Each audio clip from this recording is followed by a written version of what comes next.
Does this politicization of the issue help trans people? No. 100% I'm going to tell you no.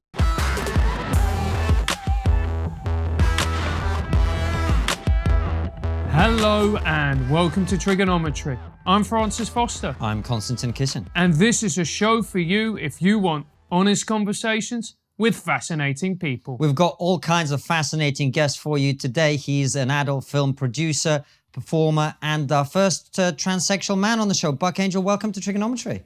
Right on. Thank you for having me. I'm the first? Wow. First transsexual man. We've had lots of trans women on the show, but not so much on the other way. And I think that would be one of the things that would be interesting to talk to you about. Before we do, though, just tell everybody your story. Who are you? How are you where you are? What is the journey that brings you here to be talking to us? Because your story is really, really interesting. Well, thank you.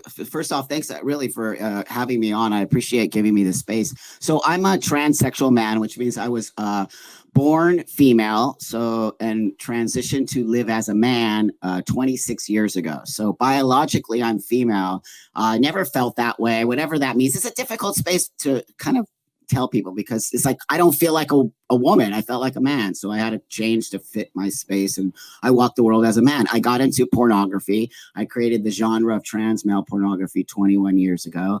From there, my voice just got into the universe, and I became a public speaker. And I travel the world now talking about my transition 26 years ago, which was a whole other level of transition than it is today. And I also identify as a transsexual man. So hopefully we can have that discussion along the way. Well, let's talk about that first of all, because I don't even know what's the difference between a trans person and a transsexual person. Sure. So for me, this is how I actually explain it. Now, people are going to argue with it, whatever, but this is my identity and my story. So yeah, it's the internet. People are going to argue whatever you say, right? They're going to tell me my story is wrong. That's the best part about it. So that being said, for a transsexual person is a medicalized space. So for example, I'm going to use myself. I never felt like a woman. I always felt like a dude. I wanted to transition to live in the space of binary male. So I wanted to go from living as a woman to living as a man. I used medical intervention. I had my breasts removed. I take testosterone for the rest of my life, and I masculinized myself. As you see, I look like a man, and people think I'm a man. So that's really where transsexual people live. We live in a space where we want to go from one binary to the other, and we don't want people to know our background. We just want to live as men and women. Transgender is now an umbrella term that encompasses every variation of gender. So it can be somebody who's non-binary, even somebody like myself, if they choose to be in the transgender space. So the difference for me is that transsexual is more of a medicalized space where somebody wants to live in the binary, and a transgender is an identity space. So these people are choosing the identity of transgender. Mine is not an identity choice. Mine is a medical space, if that makes sense. So it's a really lovely explanation, Buck. Thank you. Why do you think it is that it's more contentious, it seems to me anyway, for male to female transition than for female to male? Yeah, that's a great question. And so again, not being a trans woman, I don't have the same experience as them, but as a trans man and looking at the whole space, it's just much harder for men to transition to women. It could be a physical thing, right? There's some things for a person like myself who transitioned from a woman to a man. It was just about taking testosterone, growing a beard, right? Going to the gym and putting on muscles and wearing a sweatshirt. I look like a dude. I think on some level, sometimes it's harder to transition from male to female physically, because especially if you're doing it later in life, you have male characteristics that you have. People in the world see visually. Right. So there's a visual space that we as trans people live in, and that space can be difficult if you're not what we use as the word passing. And so I think the reason you see more male to females voices out there is I think that they come from a socialized male space, and men are different than women when it comes to everything in the world. So men are taught to be more boisterous. Men are taught to put themselves in spaces where women are taught to be much more meek and taught. So I come from a socialized female space where we're not supposed to be putting our voice in there. We're not. So for me, when I'm looking at everything and I see such a wider space of of male to females in the voice space, I think it's really socialization. And they come from a space where they have been taught to be boisterous, if that makes sense. Is there not also another part to this book, which is you are no danger to men in their experience, right? If I saw you in a bathroom, I'd be like, well, it's another dude in a bathroom. We're both having a piss. Great, right? That's right. But for women, the experience of someone who's a lot bigger, a lot stronger and all of that, they experience that as a threat. And, you know, we have a lot of female fans whose major concern around all of this stuff is the safety of women, the safety of girls, you know, women's sports, all of that sort of stuff. That's a big part of it as well, isn't it?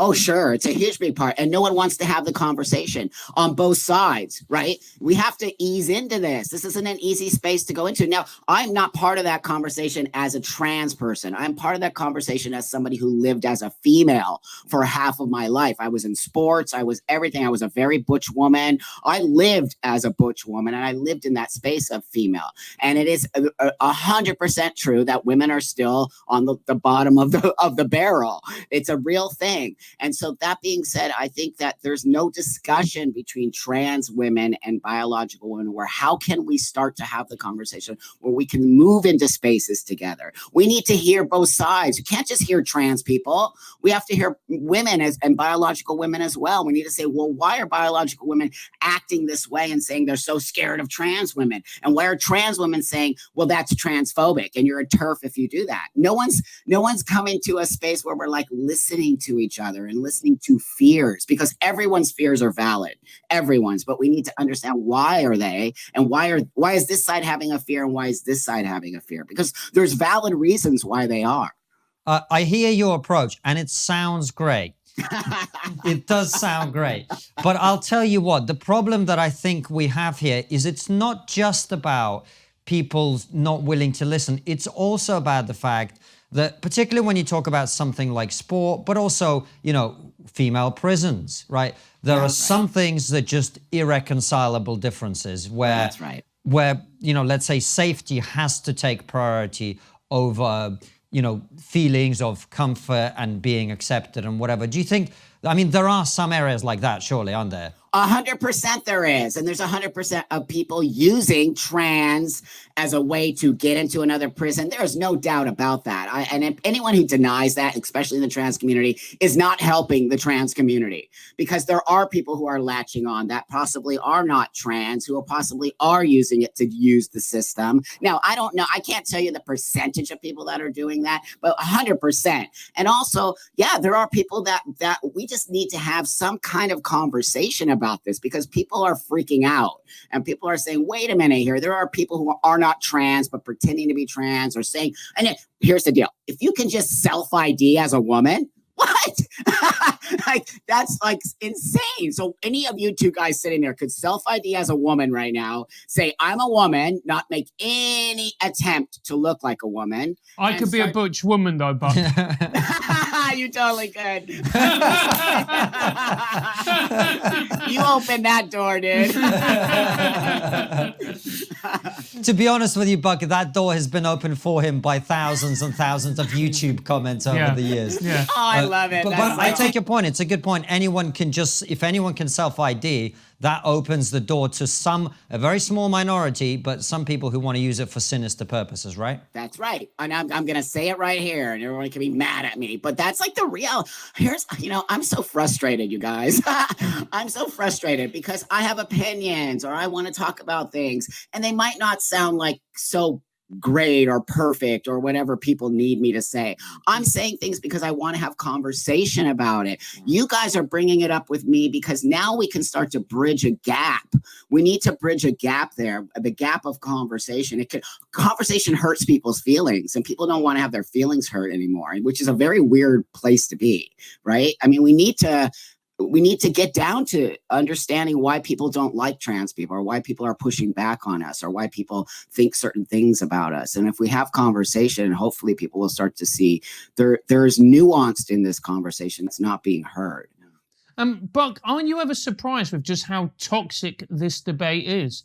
I remember when I first got into we first got into doing the show, people said this is the most toxic debate you can be involved in, and I was shocked.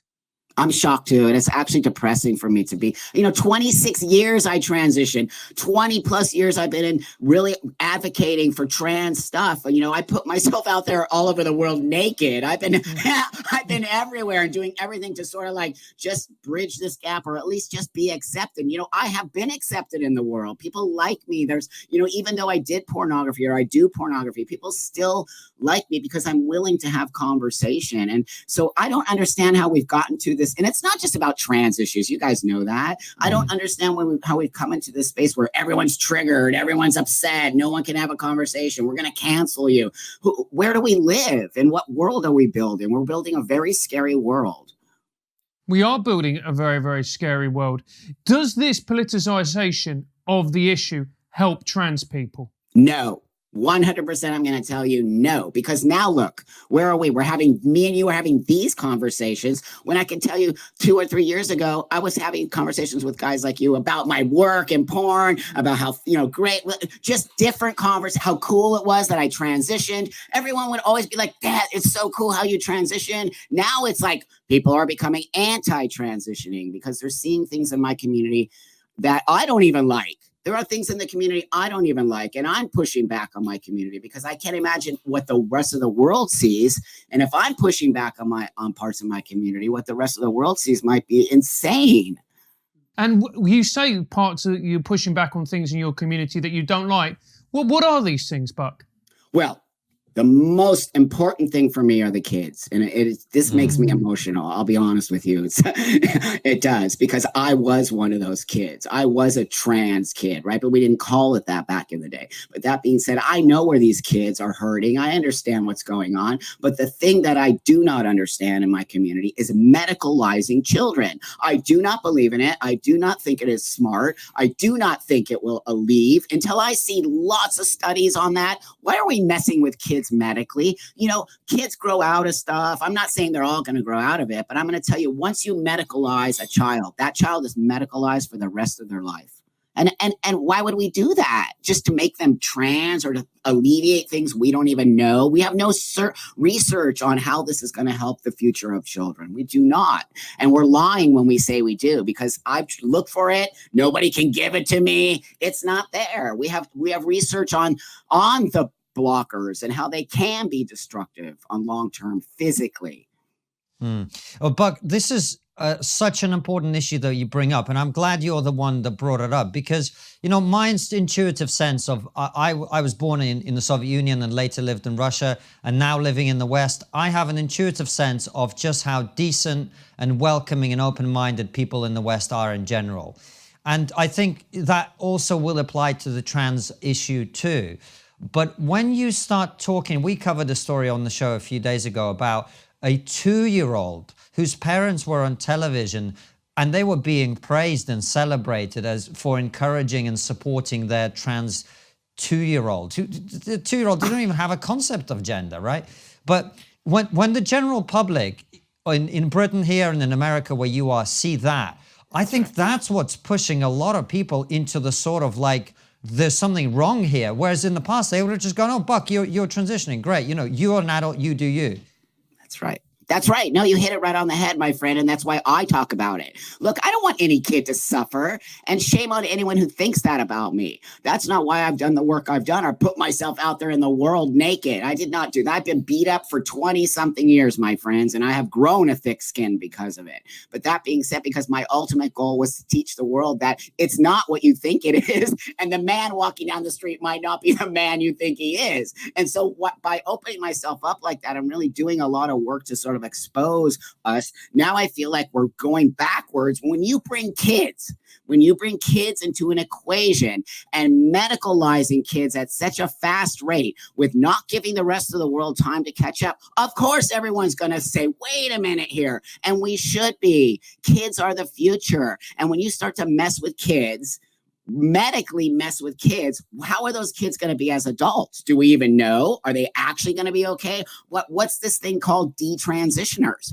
Where are detransitioners coming from? Do you know that I've never in the 26 years of my transition, I never saw detransitioners before. All of a sudden, in the last 5, even the last 2 years, they're popping out like mad. They have organizations. That says to me something's wrong with the system.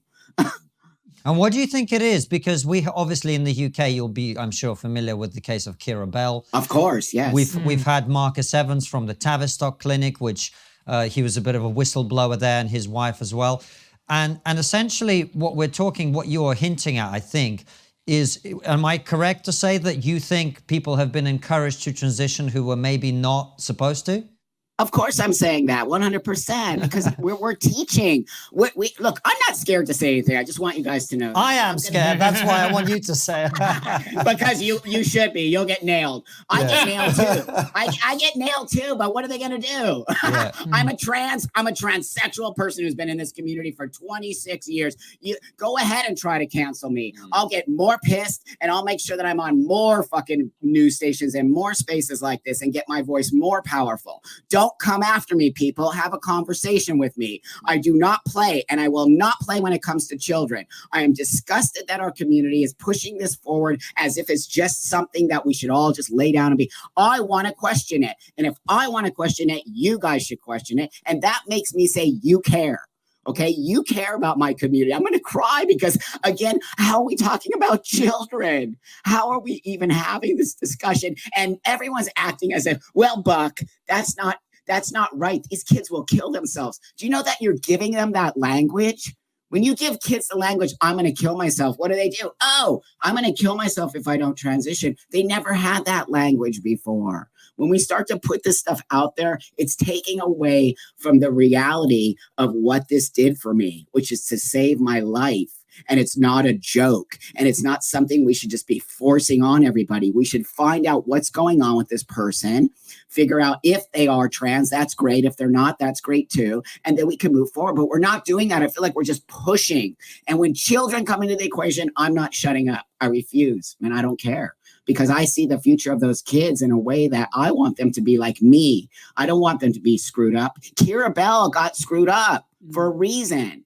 And it's because nobody's having the conversation. And it's true, we're not having the conversation. Do you think part of the problem as well, Buck, is that when people think of transition, they tend to think, oh, it's a little click of the fingers. That's right. And then you've transitioned. But what they don't realize is, like you've been talking about, you're going to take testosterone for the rest of your life.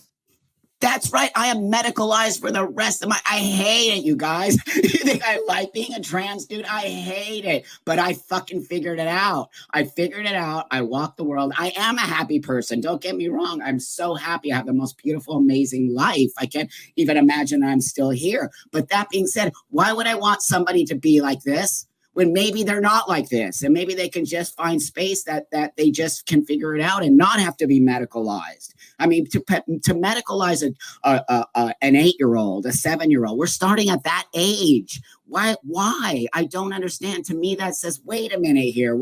That's an agenda. Because why wouldn't you want to just have a little mental health care for a couple of years? You know, I was socially transitioned. If when you social transition, it means you dress differently. You get to dress like a boy. My parents dressed me like a boy, let me be a boy. I was socially transitioned. That was an amazing space for me to be in. And so, yeah, I suffered during a second part of my life, but I did not suffer as a child because my parents just let me be Buck. I'm totally all about social transitioning. Then what if the kid decides they're not trans, right? Then it's just like, okay, we'll just change it back to a dress. We don't have to fix like everything we just screwed up with medication. Well, that's an interesting part of your story because we kind of got into the political side of this very quickly. But yeah. your parent, and you would do because it's so politicized now. But actually, as you say, there are more interesting conversations to be had, I think. And I think your case is particularly interesting because particularly, you are in your 50s now. You grew up at a time where acceptance of this type of thing was even less than it is now. But your parents were quite supportive, right? You were not growing up with sort of parents who were punishing you or and still your life was quite hard and you had some family turmoil over it and alcohol and other sort of problems, right? Yep, all of it. I was a drug addict, addiction, all of cutter. I was a cutter. I was all of those things. Remember, I grew up in the 60s and 70s.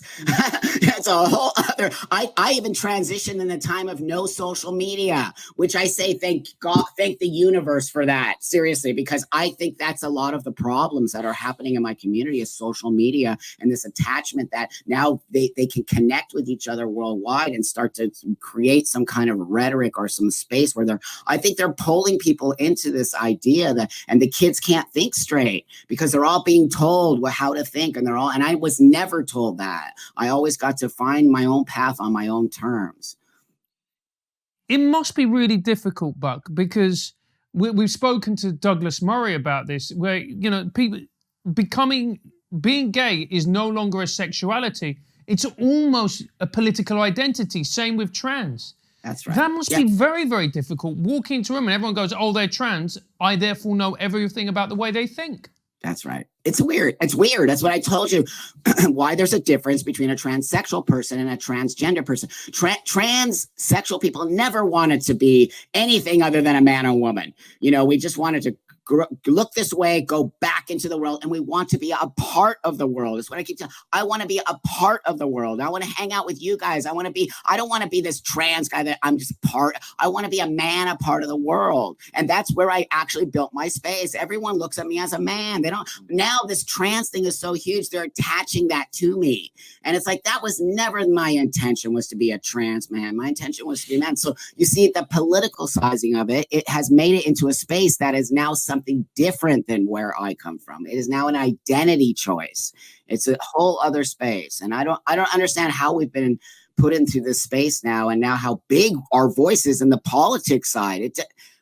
You know what? That's not what trans is about. It's about finding your space and living life and moving forward, because that's what transition means. It's from one to the other. It's not, you're not stuck in this space. So it makes me sad that we're here, because people never have acted this way towards us. Hey, Konstantin, how are you feeling? Good. And your mental health? I'm from Russia. We don't have mental health. Well, in the civilized world, we talk about our mental health and how we're feeling about our place in the universe. In the words of my Uncle Vlad, that is why we will crush you. Well, he's 2 months away from a breakdown. For the rest of us, there's a #1 mental wellness app called Calm that helps you to negotiate the tricky modern world. It's okay to need help sometimes, and Calm can provide support. Calm has been really useful for me. You can clear your head with guided daily meditations, improve your focus with Calm's curated music tracks, and drift off to dreamland with Calm's imaginative sleep stories, narrated by soothing voices like Cillian Murphy and Stephen Fry. Oh, Cillian, soothe me. Man up. Drink vodka, feel better. If you go to calm.com/trigger, you'll get a limited time offer of 40% off a Calm premium subscription, which includes hundreds of hours of programming, and new content is added every week. Over 1 million people around the world use Calm to take care of their minds. Yes, Triggernometry fans get special limited time promotion, 40% off premium subscription. Take advantage of this amazing offer. Go to calm.com/trigger for 40% off unlimited access to Calm entire library. That's calm.com/trigger. That's really interesting, and I, by the way, I accept you didn't say it this way, but it is a kind of criticism that's quite legitimate, where we're having you on and I introduce you as the first transsexual man we've had on the show, where really you're a human being that we could talk to about other stuff that might be more interesting. So I kind of accept your criticism, but at the same time, we're sort of in this paradigm now where this does have to be ventilated, and people like you have to be heard to be speaking about your experience. So it's a conundrum for all of us, I think, to work out. No, and I want you to know that that's why I'm here. I'm here because of that. But before, I used to go on shows because because I was a transsexual man, but other things, and they're talking about my stuff and my. But you understand what I'm saying. Now it just becomes 100%. Like, oh my God, it's like the #1 topic on every news station. I don't think it's doing us any good. I do not think it's doing us any good. But let me ask you this, because you've hinted at it already. I take it you're not a fan of the whole non-binary phenomenon. Well, no, I'm okay. So yeah, that's a great question because I get nailed all the time in the community. You're anti-non-binary. You're anti. Here's what happened. And here's the other thing. If you say something wrong 20 years ago, they pull it out. They go digging through the internet and find something I said 20. I'm like, that's 20 years ago. Find something relevant, like maybe in the last year that I said that. So anyway, that being said, yeah. What was I said about non-binary. What's your view on it? Non-binary, because that's like a huge thing. So I am not anti-non-binary. What I said was non-binary people are not trans, but that was before trans became an umbrella term. Now it's an umbrella term. So trans encompasses anything and anybody that has a variation of gender. So non-binary to me is an identity choice. Remember what I said earlier? Mine is not an identity choice. So for me, non-binary exists. If that's what you want to be and you're in some kind of space, you go right ahead. But for me, it doesn't equate to where I'm at. So I don't want to be put in the same space as non-binary. Does that make sense? I don't live under the same umbrella as non-binary. That is not my kind of trans. That's different. It's getting a little bit confusing here. So let me ask you this in a more simple way. Yeah. How many genders are there? Great question, dude. Fuck if I know. I don't have a clue. And this day and age, there's like 5 million as far as, but the reality of it's sex. Let's talk about biological sex. Right. I believe in biological sex. It's the reason I'm transsexual. I was not assigned. I was born a female, 110%. The doctor saw it. The doctor did it. So I was born a female. And the other thing is, I don't like people putting words in my mouth for my story. I was not assigned a female. I was born a female. I wasn't comfortable with it. And I transitioned to live male. But I will always be a biological female forever and ever and ever. You cannot change biology. That it's just because I look like a man does not make me biologically a man. And why is it that is such a contentious thing to say? Like you've heard people getting in trouble, people getting fired from jobs, etc., etc., etc. You see me laughing because I don't know. It's funny. This is such good comedy stuff for you guys, but you'll get nailed. Yeah. If I want to get shot, it is. Yeah. And that bums me out. You know what? I love comedy. I make fun of clearly. I'm like the man with the vagina, right? I'm like, it's funny. It's hilarious. Like I love to laugh at myself. I love to laugh at my transition. I know it's not funny, but it's my transition. And here's the deal. Like if we don't make fun of ourselves on some level, then we become so gross and it's just so hard and no one can have conversation with us. So it's just like, taking ourselves too seriously on some level is not the way to live life. You can't live life that way. But it seems that we are and that we do. I guess one of the questions that I really wanted to ask, Buck, is do you think now we've gone too far with this identity, this obsession with identity? And if we have, what is a way to come back from it? Here's what I don't understand is why are we having such this, staunch idea of what gender is, and why are we having this idea that biology doesn't exist, and why are we trying, not me, I'm not part of that, but why is there a faction? Okay, it's not all the trans. I need also everybody out there to understand this is not the whole trans community. There are a lot of trans people who do not like what's going on either, so I need for you to know that there are a lot of people like me who are not happy. But that being said, I feel as if they're trying to overrun like the world and like telling and redefining for the whole world what it means to be a man and a woman. And I don't understand why they would even, that's so arrogant. That is so arrogant and narcissistic. I can't even believe that you think you know better than what the rest of 99.9% of the world is binary and believes in biology. Do you know the trans community is like 0.3% of the population or something? And here we are with such power to actually override other people, forcing people to use pronouns, forcing people to say that, if you don't do this, you're transphobic. I'm actually asking this question out loud too, because I don't understand where the power is coming from and why we think that we are so much more superior than you. But this is an issue we've explored a lot on this show, and you'll be as familiar with it as we are. But do you not think that a large part of this, of the problems that you're talking about, is simply a product of the fact that we now live in a society where the more of a victim you are, the more power you have. Kind of And true. so, and the trans community is right at the top of that list. That's so And sad. therefore you've got power. If you want, you don't use it, but if you wanted to, you could be like, oh, Konstantin said this thing in the course of our interview, cancel him. That's right. And, No, you're and totally people would right. do it. They would, in a heartbeat. I mean, people try to cancel me on a daily basis, and people get on board with it for a while, and then they stop doing it. It's just ridiculous. But that being said, yeah, you're right. That's why these conversations are so difficult. Because nobody will talk about it. I'm willing to talk about it because I don't think that anything will get taken care of if we don't have the conversation.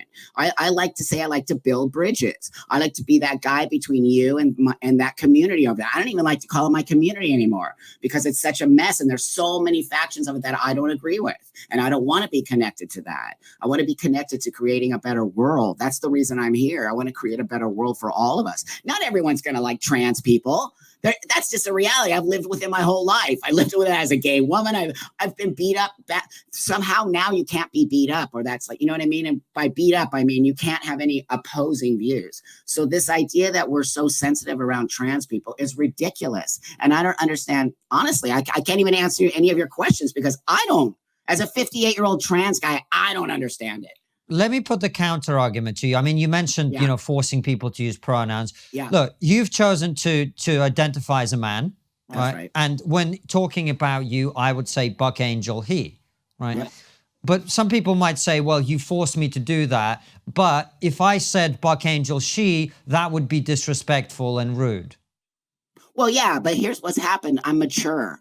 And so what happens with maturity is you laugh it off and you're like, that dude is just doing that to be that way because look at me. I mean, it's clear that I'm a man now. But if you want to be a jerk, you're going to say she. That's what I know. And I'm trying to teach the kids that. I don't care if you put she, he there or whatever you're putting there. People are going to see what they see. And sometimes people are going to mess up your pronouns.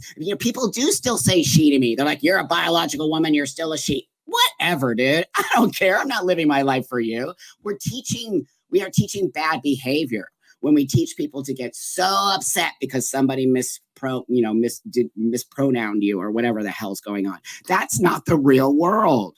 Forever you will be misgendered. Forever. I get misgendered now and I look like this. So I don't like the way we're teaching this sensitivity level that's so sensitive. Like it's just insanely sensitive that's not going to do any of us any good. You guys are angry and we're angry and now we're fighting each other. Buck, do you think part of the problem is because I think society has been made aware and is aware that the issue of gay rights was handled disgracefully for a long period of time. The gay people, the gay community suffered a lot. And it's only until recently that they were able to get married, etc., etc. And people are looking at trans and thinking, oh, shit, we don't want to make the same mistake again. Let's go all the way with this. Do you think that's part of the problem? Here's the deal. I've been fighting for gay rights for 30 plus years. It's my community where I have been. And so I've seen a lot. I lost a lot of friends during the AIDS crisis. Like it was insane what I've seen and what I've gone through with this community. It's resilient beyond belief. And so we still don't have the gay rights you're talking about. Yeah, we can get married and this thing, but still people are still majorly homophobic. You know that as well as I do. That's not something that will ever change. I do not believe it. So I use that same analogy when it comes to the trans community. People are not forever going to accept us and trans is just going to be this normalized thing. It's not. It's also not a normalized thing. This is an actual condition I have. It's called gender dysphoria. It's not just so that's why I'm telling you there's a difference here between where I'm at. It's a medical condition that I would have killed myself if this didn't happen. And I'm not saying that my story is the end all be all, but now we have identity choices where kids are saying they don't even have dysphoria and they're trans. So I'm like, what? Why would you ever want to be trans? It's like saying I'm gay, but I'm not gay because I want to be gay. Like what? So I was just going to say, Buck, because you've alluded to, why would you want to be trans? I think this is really important. What is the life of a trans person like, particularly when it comes to the medication, the day-to-day? Because I think it's really important that people listen to us from the mouth of a trans person, and they actually understand it for themselves. That's right. It's like I work with a lot of parents here in Los Angeles and their kids. And one of the things I try to really help them about is let your kid be your kid. If your kid wants to wear a dress, let him. Who cares? Let him wear pants. Let him do that. It's like we're not, I don't know. I'm frustrated, as you can see. I really am, because I don't understand why you would push a child into a space that can actually make them be in this space for the rest of their lives. It is not fun. This hashtag trans is beautiful. It's not a beautiful space to be in. It's a space that you get to, and hopefully that it gets to put you in a space like me, where I'm a very functioning person and I get to have this great space. But I'll say it again. I wished I wasn't born this way, and I wished I was born as a man. So that being said, why would anyone want to be trans? I don't understand that. And so when I say that, I say that's why it's turned into an identity choice. And so these kids don't have to have dysphoria, and these kids don't have to take medication, but they can just be called trans. That's the crack in the system right there that ruined the whole community. Because I remember when it happened, all these kids started claiming trans, and they're like, we don't have dysphoria and we don't need to have dysphoria. And then I was like, what's happening here? Why are all these kids becoming trans without any dysphoria? Said something to me that, oh, wow, this has become an identity. This has become this place where kids just want to be trans. And so I can't answer the question. I don't know why it got to that space. And I find it to be quite dangerous, to be honest with you. It sounds like your thinking is very much where we're at, because the place we started from was people said to us, oh, you need to discuss the trans issue. And we're like, why? It's an issue that affects a tiny minority of people. It makes no difference to the vast majority of people's lives. But then I think, and tell me what you think about this, Buck, because this is how I've been thinking about it. Most normal liberal-minded people are like, look, you're an adult, do whatever you want, get on with your life, right? But when you start asking me to believe things that are patently untrue, that's where I'm like, well, I'll call you she or he or whatever, but I'm not going to pretend that a biological man who has some reassignment or maybe doesn't is the same as a woman, as a female. Right? I'm not going to pretend that they should be fighting in a cage together or competing in sports or doing any of those, or should be in the same prison. So I want to be welcoming. I want to be understanding. I want to be compassionate. But on the other hand, I'm confronted with, let's just be honest, lies. I'm being confronted with lies. And I don't want to end up in the bigot camp, but these people are pushing me in there by forcing me to accept all these lies, which I'm not going to do. And that makes me upset for you. As a transsexual man, I don't want you to be put in that space. And I, as a transsexual man, would never put you in that space. I just wouldn't. Because as you see, what did I say earlier? I'm a biological woman. When I say that and I put it into the universe, what do you say? Well, Buck's totally living a reality. Right. And I will respect Buck, and Buck is a he. I can't imagine that you guys would ever call me she. No, you probably would never do that, because it would be coming from a disrespectful space, because I don't disrespect you and you don't disrespect me. I said to you the reality of my transition, who I am, what I'm doing. You're like, fuck, that's cool, dude. Right on. That's our connection. And you see that. That's the way the world reacts to me, because I'm living in a reality. Now we're putting on the table biology isn't real. Anyone can have a sex change. You don't have to have dysphoria. We're putting all this nonsense out there that is making you go, wait a minute here. The trans space is not real. And you're pushing against everything me and many of the trans elders before me fought for, which is to find our space and have the world just say, hey, man, if that's the thing that's going to make you a better. Look, let me give you an example of my father. The most macho ex-football player. Imagine, America, he's just that dude, right? You're my daughter. You'll always be my daughter. There's no way. You're always going to be a Laura Jane. He would call me Laura looking like this. I'm like, Dad, people are going to think you're nuts. We're like out at a restaurant. But anyway, finally, he just said to me the other day, he's like, look, I respect where you're at. And I was like, what? He goes, I get it. All this trans stuff on the TV that I'm seeing, now I get where you're at. And I don't understand what they're doing to these children. My dad said that. He said, if that would have been the opportunity for me to do that to you when you were a child, because I wouldn't have done it. He said he would not have done it, and he doesn't believe in that. But he now respects me as a man because he sees what I have done to create that space. And he knows that I respect myself and he respects me back. So I don't think we're giving respect to the world when we're pushing. And we're saying, you got to change all of your beliefs for us. And if you don't change all your beliefs for us, you're a TERF, you're transphobic. That's not change, my friends. That's an ideology. That's pushing people into a belief system that they will not. I don't expect you ever to believe that I am a man. And if you don't want to, that's your choice. I find my other space in the world. That's why I walk the world free. Yeah, it's a really great point that you've expressed there. And it's so important because it just feels that we're being driven apart. And to me, I feel sad because it feels like trans people have become a pawn in this giant game. That's right. That's why I say it all the time. We're now being used. We're being used in that system to change something. Is it money related? Well, I do a little of my research. And when I start seeing stock market, Money Watch tell us to invest in trans surgeries, I'm like, hey, there it is. Follow the money, my friends. I start seeing weird stuff. And then I'm like, wait a minute, am I being paranoid? So I start even thinking to myself, like, are they just trying to help all these trans people, or is pharmaceutical jumping in on it? Is surgeons jumping on it? Why has it grown in the last year or two so fast? I can't even believe it. They're handing out hormones like candy. You don't even need to go to mental health care anymore. You could just walk into a clinic, say, I'm trans. Within an hour, you're taking testosterone. No, not cool. Not cool. And this... Holy shit. Yeah. Look, this is a question, and the reason I'm asking this question, Buck, is because I feel that that there's a connection between us. Yeah. What is it like to take testosterone, and what effect does it have on your body? Because people just say I take hormones, and they just like you take a vitamin pill. That's what I say earlier. I have to inject testosterone in my body every week. I hate it. I've been doing it for 26 years. I still get like a little, I got to put that needle in my butt. Like it's a thing. It reminds you every week. It reminds me that I'm not a biological man. Every week. It reminds me that I am not the normal person. Every week, it reminds me that this is the place of my life. And I just have to deal with it. It's like having, any other kinds of things that you're not normalized. So that being said, that's what I'm trying to say.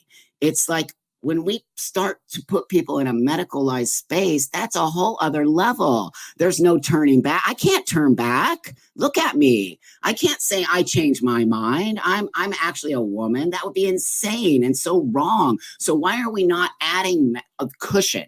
When I transitioned, there was a cushion. We had an actual system. I had to go to a therapist for 2 years. I had to live as a man for a couple of years. Then I had to get a note from my therapist to go to see my endocrinologist, who never, ever worked with a man. I was the first here in Los Angeles when this man, he had never worked with a trans man. He only worked with men becoming women. And he said to me, you will be my guinea pig. He actually called me his guinea pig. And I didn't have a choice. And that was the space I was in. But I don't want other people to be in that space. And it's like, take your time and think about it. Why are we rushing? Why are we rushing Why are we rushing to get everybody medicalized and on hormones? That's the part that scares me. What about the counter argument that I can think to there? We had India Willoughby, who is a transgender TV presenter on our show. Okay. And when I said to her, well, if you could have transitioned at the age of 5, would you? She was like, absolutely. Great. So is that maybe why people are rushing? They're like, well, if someone's life is going to be ruined by having to go through male puberty, etc., why don't we get in there early and save them and help them out? Prove it. Prove it. Prove it to me right now that child, and now that's one story. That's one story. That's not 5 million stories. Prove it that her one space is going to change the whole thing. That's her story. That's not my story. Remember what I said earlier? I had a happy childhood. I don't know if I would have transitioned because I lived as a boy. That's social transitioning. So I have a counter argument to that. And I do believe that we should social transition children. And I think what I was saying earlier is I have some kids here and parents that I'm working at. They're social transitioning their children. Their children are happy. They're playing with the other kids. No one says anything. The kid changed his name to Billy or whatever. And everyone calls him Billy and they're all in 3rd grade. Third graders don't know shit, right? They're just like playing with each other.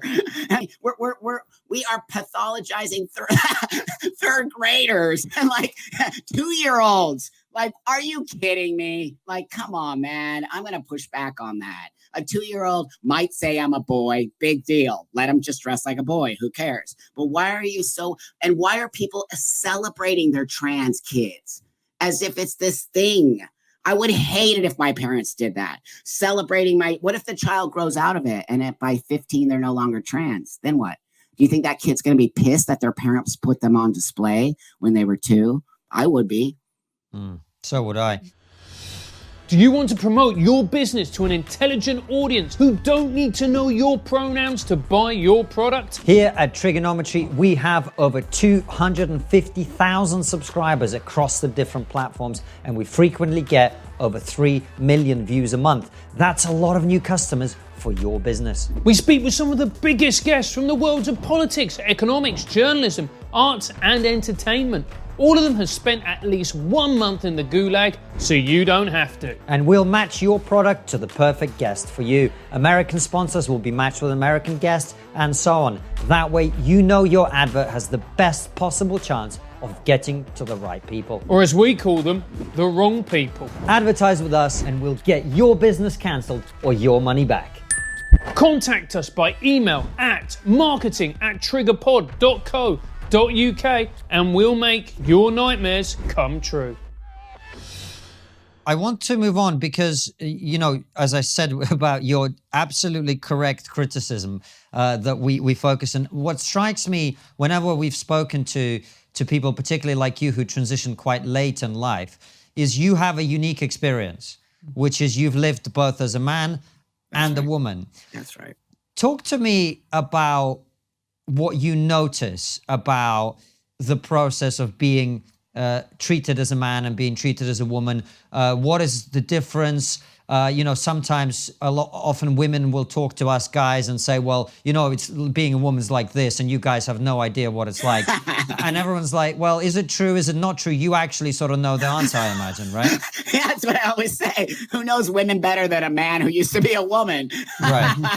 So there's a lot, my friend. First off, let me just tell you, I love being a man. It's just a whole other space. It's fucking great, isn't it? Oh my God, it rules. I love it. Are you kidding me? I love it. And I have so many dude friends like you guys, just regular dudes who just I hang out with. And I think on some level that made me enjoy the world because I was accepted in the world, if that makes sense, right?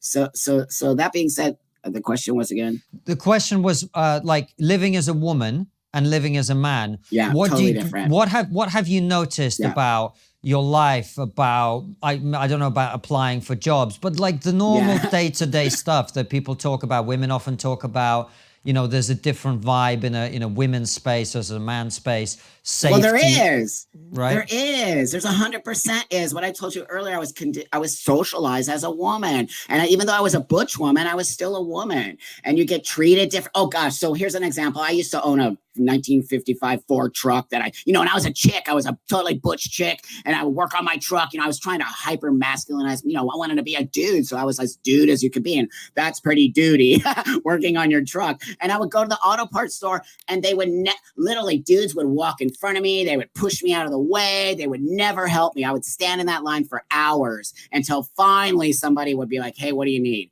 So and now if I walk into the auto parts store, it's like I could be the first dude in line. They're like, hey, dude, what do you need? It's night and day. The way I walk the world is night and day. You get treated differently as a woman. And that's what I keep saying.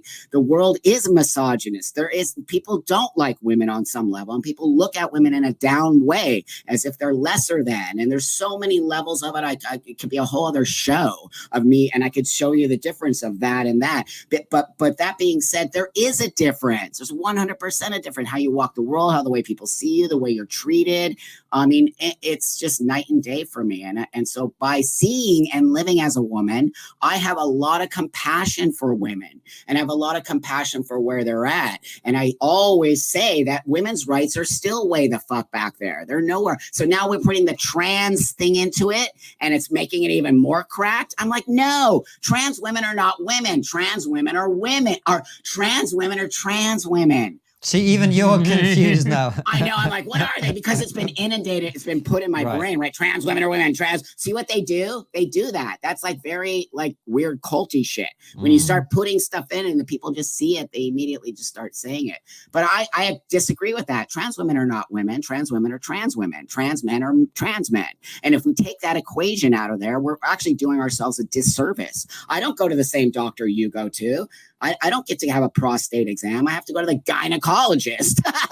And that's a whole other space. So, you know what I mean? We don't have the same needs. I'm not the same man as you. So why do we take out that trans label? I don't understand that. And Buck, here's a question. So when you transitioned, what was your favorite thing about being a man that as a woman you just didn't have access to, or was a complete struggle for you?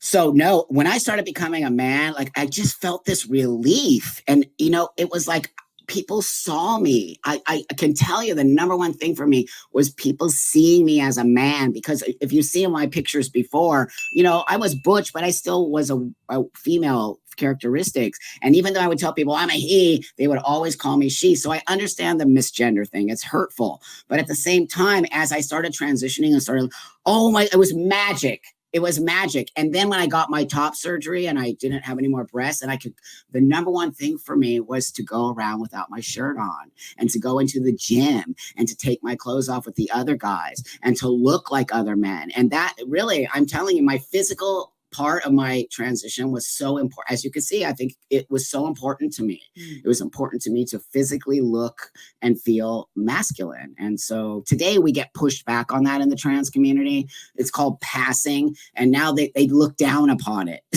as if you're not supposed to do this. You're supposed to just identify as trans and not, I don't know, it's all over the place.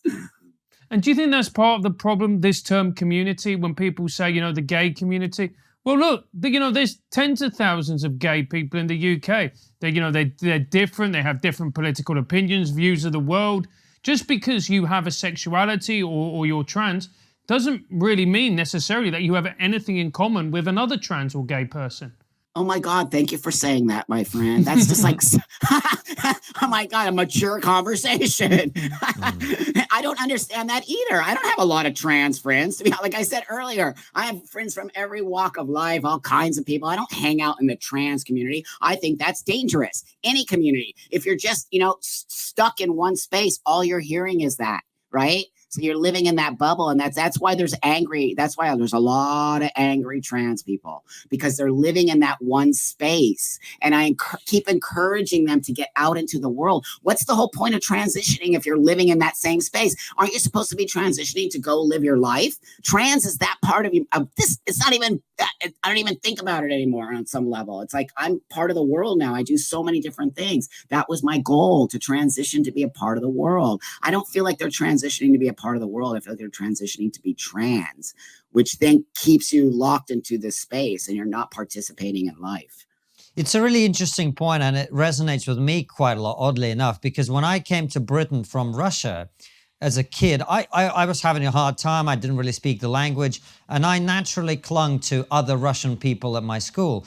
And my parents were always saying to me, we didn't send you to England to talk to other Russians. You need to learn the language, learn the culture. You need to understand, you need to integrate. And I have Russian friends, but not a lot of them. And I've certainly never clung to that community. And I guess what really strikes me about our conversation with you, Buck, is you are comfortable in your own skin. And that's where your ability to be okay with reality comes in. Whereas I think if you had been uncomfortable with who you are, that's when people start to have to try and change the world around them to fit their agenda. Do you think that's true?